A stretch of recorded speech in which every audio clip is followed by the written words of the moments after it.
Joy here with Firehouse Education and this week's Ask Anissa video column. And this week, I want you to be sure and watch the video all the way to the end because I do have a little special announcement that you aren't going to want to miss.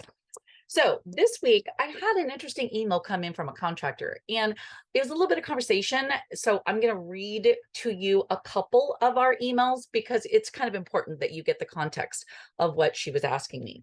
So the initial email that I got from her said, "Can you tell me how to fairly estimate cost of pack out and such? Thank you so much." Well, I emailed her back and asked her a few questions to please answer for me so that I could get a little more context and be able to answer her question. So here's what she said back. "Hello. No, I do not have Xactimate.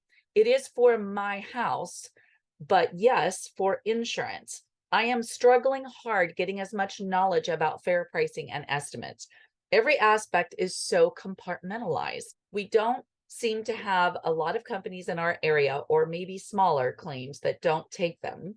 I prefer to do it all myself though anyways, but I don't want my need to do things effectively and quicker than any companies seem to have time for to penalize me. After going through this, I'm highly considering taking adjuster courses and adding fire services to our contracting business." Okay, so I'm hoping that I'm understanding here all of your questions, and I believe it's Lindsay.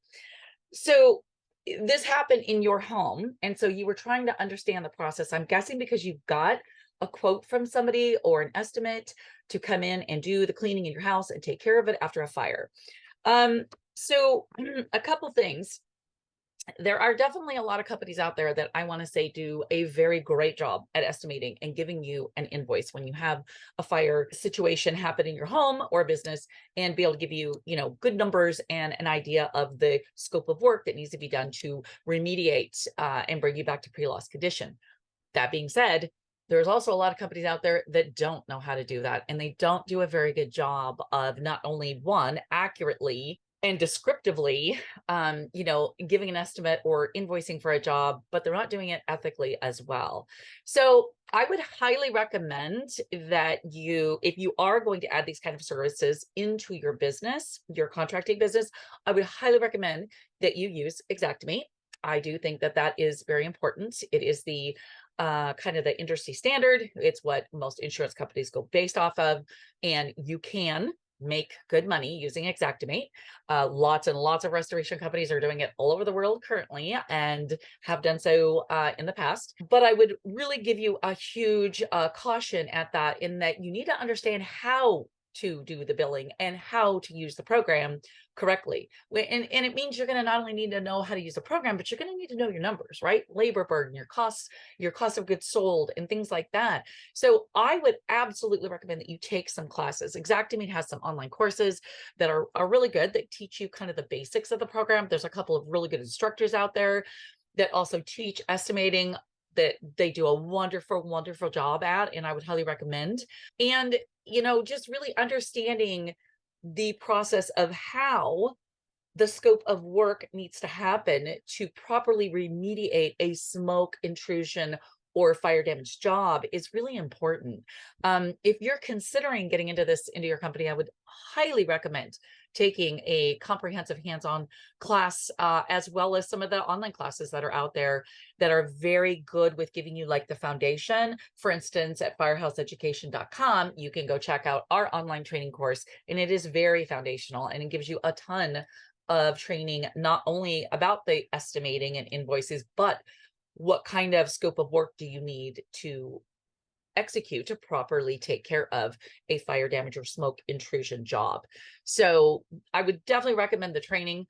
Again, I'm guessing you're asking about this in ethics because you got some scopes or invoices that were just kind of out there and crazy, which made you question it.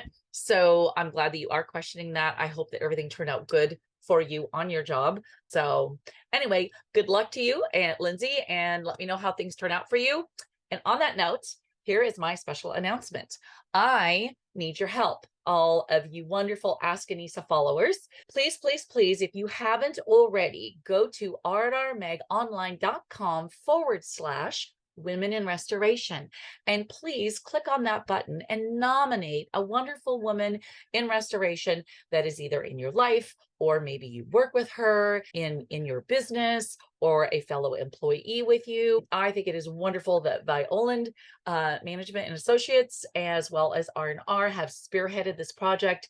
It is something that is near and dear to my heart. You know, when I first came into this industry 23 years ago, there was not a lot of women in the industry. There's a lot more now today, which I love. I think women bring this awesome uniqueness. Not only do they have this huge capacity, right, for the TLC, the tender loving care that's needed when we're helping and handling people in such circumstances, but we're also nurturers. We're the caregivers, right? Or caretakers, I should say. Now, don't get all offended, men, because that's not to say that you guys aren't awesome and wonderful. You have your place in the industry too, but we just really want to acknowledge women who are going out there fighting the good fight, putting on that contractor hat or maybe that janitorial hat and doing all those wonderful things out there in restoration. So again, go to rnrmagonline.com/women in restoration. And please nominate a wonderful woman that you feel should be recognized and in the industry. And but there is a caveat. There's a deadline, and the deadline is coming up. It's this Tuesday, January 31st. So don't hesitate. Go on over there, rnrmagonline.com and /women in restoration and do your nomination today. Awesome. Well, thank you so much for your support. I really thank you so much for watching my videos. You all really make my day when you tell me how much you appreciate them. So you know the drill. If you would like to be featured on the next Ask Anissa video column, you just have to shoot me your question in an email to anissa@firehouseeducation.com, and I just might feature you on next week's Ask Anissa video column.